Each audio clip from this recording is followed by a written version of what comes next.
अस्सलाम वालेकुम स्टूडेंट्स। आज जो हम टॉपिक एफएससी पार्ट 1 का चैप्टर नंबर 3 गैसेस है जो हमारे पास, हम उसमें स्टडी करेंगे।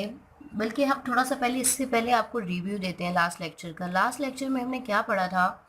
लास्ट लेक्चर में हमने पास्टुलेट्स देखे थे kinetic molecular theory of gases के।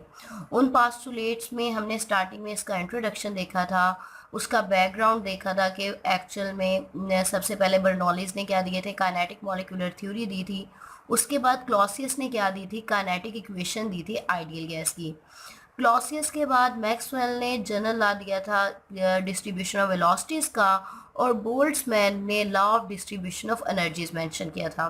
देन हमने 7 पास्टुलेट्स दिए थे। आज जो हम टॉपिक स्टडी करेंगे उससे नेक्स्ट है kinetic equation of ideal gas. हम kinetic equation of ideal gas देखेंगे जो आर.जे. क्लॉसियस ने मेंशन की थी, उसे डिस्क्राइब किया था। नेक्स्ट वन हम देखेंगे idea of the mean square velocity के मीन स्क्वायर वेलोसिटी क्या होती है।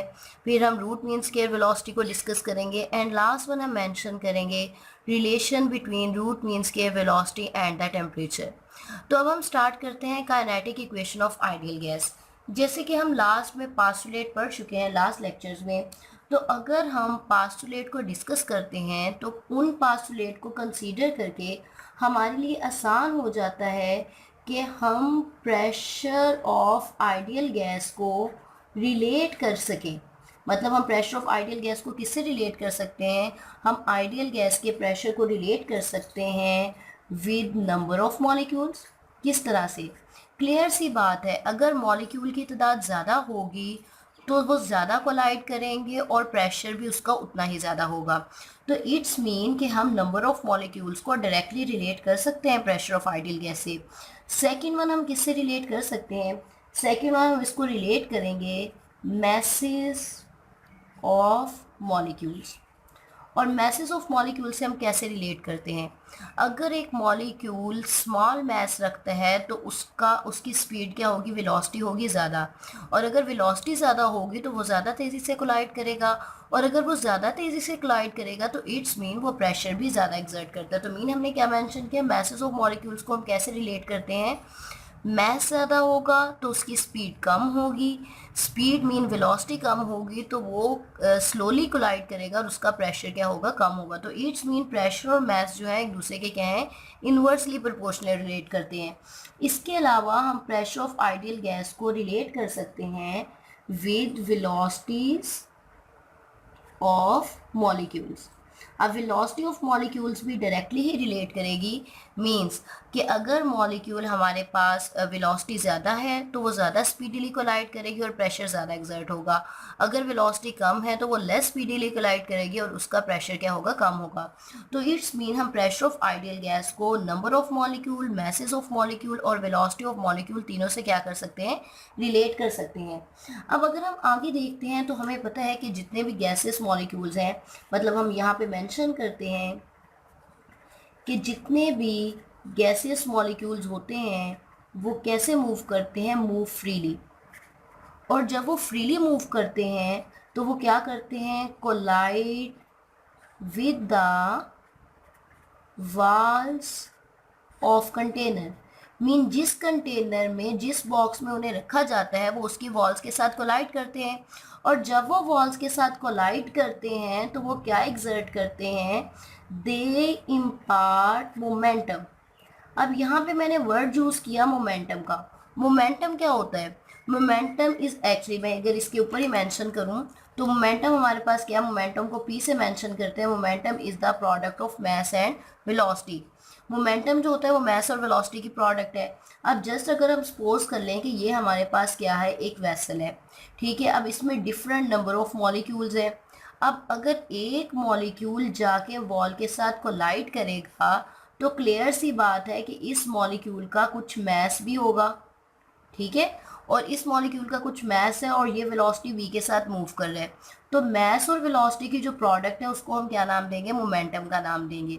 इसके अलावा अगर मोमेंटम है जितनी बार ये कोलाइड करेगा, हर बार डिफरेंट स्पीड से कोलाइड करेगा, तो जितनी बार ये मॉलिक्यूल कोलाइड करेगा उतनी बार ही मोमेंटम क्या होगा, चेंज होगा। तो हम यहाँ पे मेंशन कर सकते हैं कि गैसेस मॉलिक्यूल फ्रीली मूव करते हैं, मूव फ्रीली करते हैं तो वो कोलाइड करते हैं, और कोलिजन के नतीजे में वो क्या क्रिएट करते हैं, मोमेंटम क्रिएट करते हैं। और जब वो बार बार कोलाइड करेंगे तो यहाँ पे क्या आएगा, rate of change in momentum, bar bar momentum में चेंज आएगा। जितनी बार मोमेंटम में चेंज आएगा तो इसका मतलब, इसको हम ये भी कह सकते हैं कि जो जाके कोलाइड करता है वेलोसिटी से, मास और वेलोसिटी की जो प्रोडक्ट है उसको हम मोमेंटम का नाम देते हैं। और मोमेंटम इनडायरेक्टली क्या चीज़ है, मोमेंटम एक फोर्स है।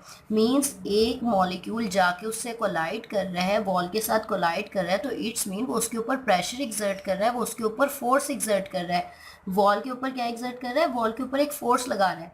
तो rate of change of momentum को हम किसके इक्वल कह सकते हैं, this is also equal to force. और फोर्स को जब एरिया पे डिवाइड किया जाएगा, कि मीन इस गिवन एरिया पे जो फोर्स लग रही है तो वो किसके इक्वल आ जाएगा, this one equal to pressure. तो हमने यहाँ पे प्रेशर को किस तरह से रिलेट किया, हमने मेंशन किया कि मॉलिक्यूल्स फ्रीली मूव करते हैं, फ्रीली जब मूव करते हैं तो वो कोलाइड करते हैं, कोलाइड के नतीजे में वो इम्पार्ट मोमेंटम, मतलब मोमेंटम इम्पार्ट करते हैं, मोमेंटम उसके ऊपर एग्जर्ट करते हैं। और जब बार बार कोलाइड करेंगे तो उतनी बार मोमेंटम में चेंज आएगा, और मोमेंटम में चेंज एक्चुअल में किसके इक्वल होता है, this one is equal to force. और फोर्स ओवर एरिया किसके इक्वल आ जाएगा, प्रेशर के।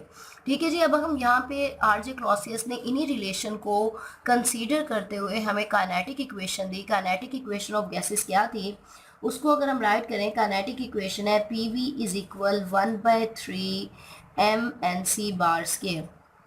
पी क्लियरली मेंशन कर रहा है प्रेशर को, वी किससे रिलेट कर रहा है, वेलोसिटी से, एम किसको रिलेट करेगा, M mass of the gases, N किसको रिलेट करेगा, मतलब इन तीन चीज़ों से तो आप फेमिलियर हैं। पी प्रेशर है, वी वॉल्यूम है, एम किसको रिप्रेजेंट कर रहा है, M is the mass of gaseous molecules, N किसको रिप्रेजेंट करेगा, N is equal number of gaseous molecules.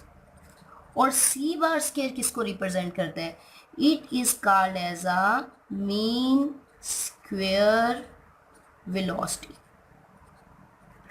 ठीक है जी, यहाँ तक हमने आइडिया मेंशन कर दिया किसका, काइनेटिक इक्वेशन ऑफ गैसेस का, कि काइनेटिक इक्वेशन ऑफ गैसेस क्या थी, कि अगर हम पास्टुलेट को कंसीडर करते हैं तो हमने प्रेशर को रिलेट किया इन तीन टर्म्स के साथ।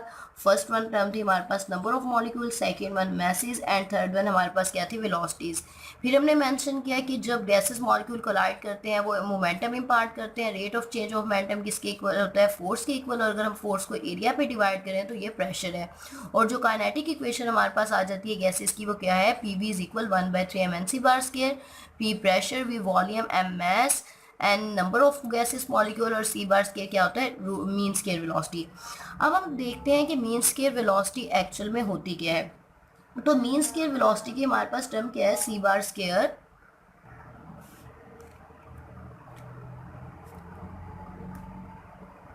मीन स्केयर वेलोसिटी का जो हमारे पास सिंबल आ जाता है that is a C bar square.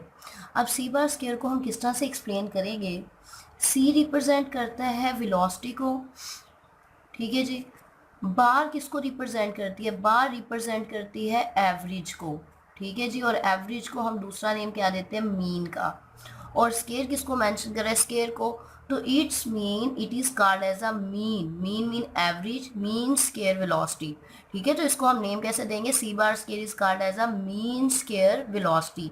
अच्छा जी, अब अगर हम आगे बात करते हैं मीन स्केयर वेलोसिटी एक्चुअल में होती क्या है, तो इसको डिफाइन हम यूँ करेंगे, स्केयर ऑफ द, या हम ऐसे मेंशन कर सकते हैं कि it is the average of the, कि अगर मैं मीन स्केयर वेलोसिटी को यहाँ पे मेंशन करूँ, it is the average of square of all possible velocity, कि एक गैस में जितने मॉलिक्यूल्स हैं उनकी मैक्सिमम जितनी वेलोसिटीज़ हैं उन सब का हम स्केयर लेके, मतलब उनका स्केयर लेंगे और उसके बाद उसकी जो एवरेज फाइंड आउट करेंगे उसको हम क्या नाम देंगे, मीन स्केयर वेलोसिटी का नाम देंगे। अब अगर इसका मैं आपको बैकग्राउंड बताऊं, तो बैकग्राउंड का मतलब हमें मीन स्केयर वेलोसिटी की ज़रूरत क्यों पड़ी। जैसे कि हम मेंशन करते हैं कि ये हमारे पास एक वेसल है, ठीक है जी। अब वेसल में डिफरेंट मॉलिक्यूल्स हैं, कुछ को हम इस कलर से मेंशन कर देते हैं, कुछ को हम ग्रीन से मेंशन कर देते हैं, और कुछ मॉलिक्यूल्स को हम मेंशन कर देते हैं रेड से। ठीक है जी। एक गैस जो है वो कंसिस्ट करती है लार्ज नंबर ऑफ पार्टिकल्स पे, और जो लार्ज नंबर ऑफ मॉलिक्यूल्स हैं, और उन मॉलिक्यूल्स में हर मॉलिक्यूल की जो एनर्जी है वो डिफरेंट है। जब हर मॉलिक्यूल की एनर्जी डिफरेंट है तो वो डिफरेंट वेलोसिटी से मूव करते हैं, और जब जब एक पार्टिकल कोलाइड करता है हर कोलिजन के नतीजे में उसकी वेलोसिटी चेंज होती है। तो जब वेलोसिटी हर लम्हा चेंज होती है और डिफरेंट मॉलिक्यूल, एक ही गैस है, देखिए गैस एक ही है लेकिन सब मॉलिक्यूल्स की वेलोसिटी डिफरेंट है, और कोलिजन के बाद भी वेलोसिटी चेंज होती रहती है, तो मीन्स हम कह सकते हैं कि मिलियंस टाइम वेलोसिटी चेंज होती है ड्यूरिंग कोलिजन। तो हम हर इंडिविजुअल मॉलिक्यूल की वेलोसिटी को फाइंड आउट नहीं कर सकते, तो हम अपनी कन्वीनियंस के लिए, अपनी आसानी के लिए क्या करते हैं, इन सारे मॉलिक्यूल्स की वेलोसिटी का क्या निकाल लेते हैं, हम एवरेज निकाल लेते हैं। ठीक है, और एवरेज का ही दूसरा नाम क्या दिया जाता है, मीन का नाम दिया जाता है। अब अगर हम इसका फॉर्मूला राइट करते हैं तो फॉर्मूला इसका किस तरह से है, मीन स्केयर वेलोसिटी का, c bar square mean square velocity is equal to n1 c1 bar square plus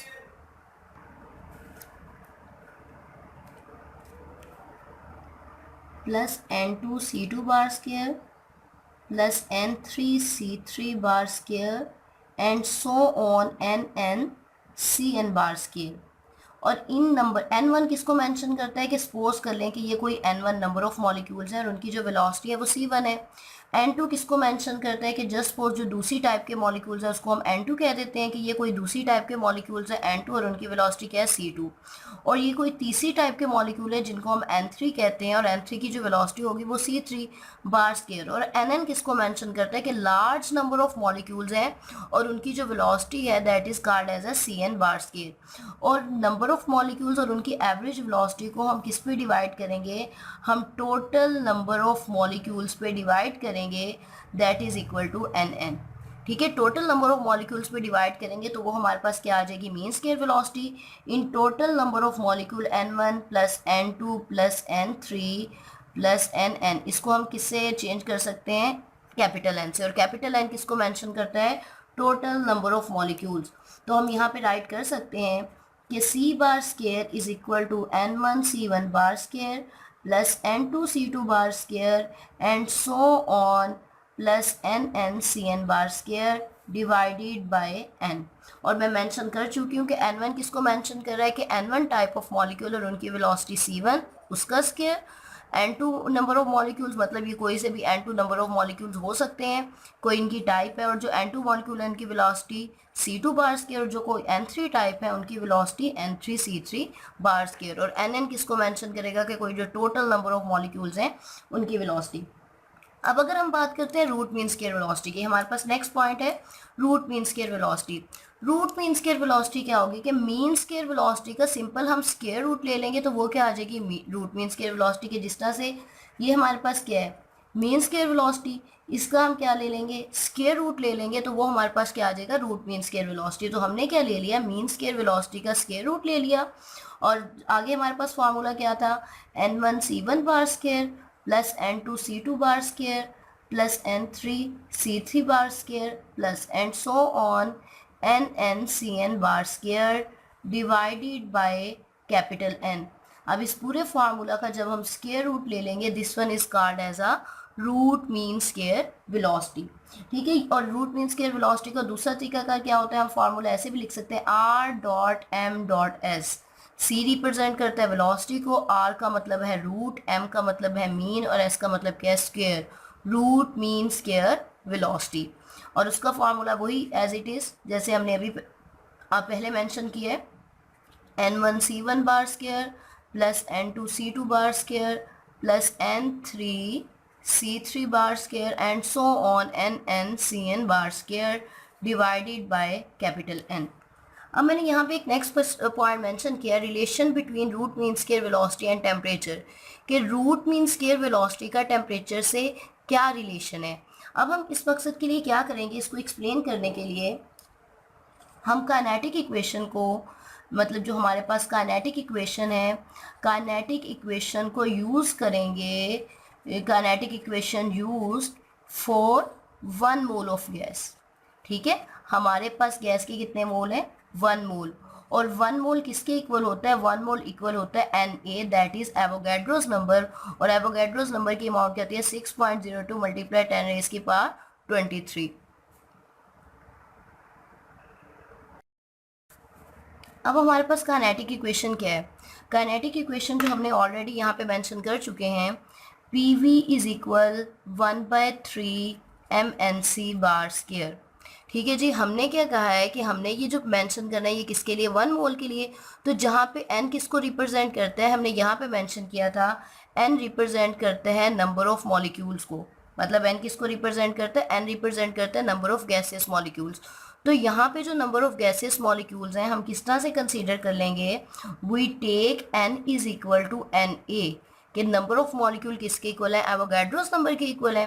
तो ये हमारे पास इक्वेशन किस तरह से बन जाएगी? जो जनरल गैस इक्वेशन है, मतलब काइनेटिक इक्वेशन है 1/3m, जहाँ पे हमने n मेंशन किया था वहाँ पे क्या कर देंगे? NaC bar square.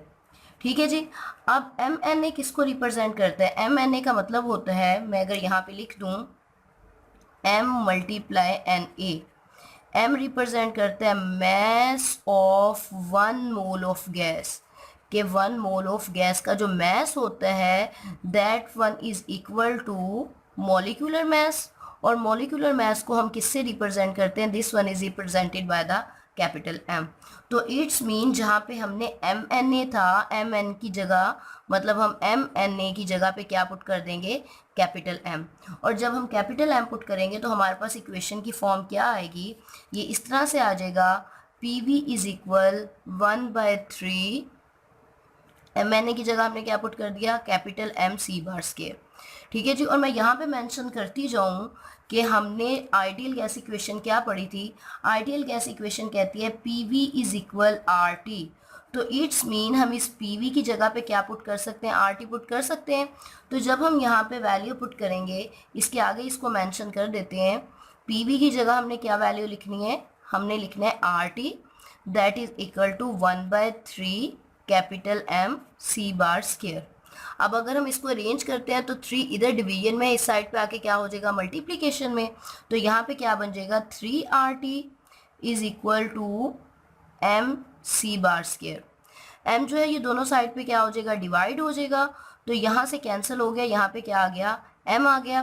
तो अगर इसको आगे इधर से ही फॉरवर्ड करते हैं तो यहाँ पे क्या बन जाएगा? यहाँ पे हम राइट करेंगे, ये कैंसिल हो गया। C bar square is equal to 3RT over capital M। और जब इस तरफ भी स्क्वायर रूट ले लेंगे और इस तरफ भी स्क्वायर रूट ले लेंगे तो ये हमारे पास क्या बन गया? Root mean square velocity is equal to 3RT over M। और ये इक्वेशन क्या मेंशन करती है? ये इक्वेशन हमें मेंशन करती है कि root mean square velocity is directly related to temperature, कि अगर टेम्परेचर ज़्यादा होगा तो रूट मीन स्क्वायर वेलोसिटी भी ज़्यादा होगी, and inversely relate to molecular mass, कि अगर मैस ज़्यादा होगा तो स्क्वायर वेलोसिटी क्या होगी? कम होगी, एंड वाइस वर्सा। तो यहाँ तक हमारा टॉपिक होता है कंप्लीट, जिसमें हमने 3 इंपॉर्टेंट डेफिनेशंस को स्टडी किया। फर्स्ट वन हमने काइनेटिक इक्वेशन गैसेस की देखी, सेकंड वन हमने आइडिया देखा मीन स्क्वायर वेलोसिटी का, और थर्ड वन हमने मेंशन किया रूट मीन स्क्वायर वेलोसिटी और relation between root mean square velocity and temperature.